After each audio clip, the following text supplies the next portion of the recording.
குன்னூரில் வருவாய்த்துறை சார்பில் அனைவரும் வாக்களிக்க விழிப்புணர்வை ஏற்படுத்தும் வகையில் கையெழுத்து இயக்கம் நடந்தது. வாக்களிக்கும் உரிமை ஒரு அடிப்படை உரிமை என்பதை வலியுறுத்தும் வகையில் மக்களிடையே விழிப்புணர்வு ஏற்படுத்தப்பட்டு வருகிறது. இந்த நிலையில் குன்னூர் பேருந்து நிலையத்தில் வருவாய்த்துறை சார்பில் வாக்களிப்பதே சிறந்தது, நிச்சயம் வாக்களிப்பேன் என்பதை வலியுறுத்தி கையெழுத்து இயக்கம் நடைபெற்றது. குன்னூர் தாசில்தார் ஜவஹர் கையெழுத்திட்டு இயக்கத்தை துவக்கி வைத்தார். தொடர்ந்து நகராட்சி நெடுஞ்சாலைத்துறை, காவல்துறையினர் மற்றும் பொதுமக்கள் கையெழுத்திட்டு விழிப்புணர்வை ஏற்படுத்தினர்.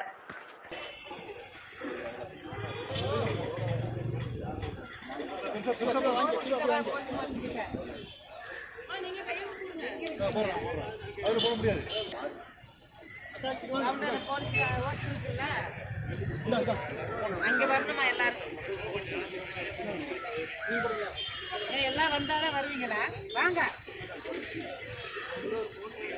வாங்க வாங்க வாங்க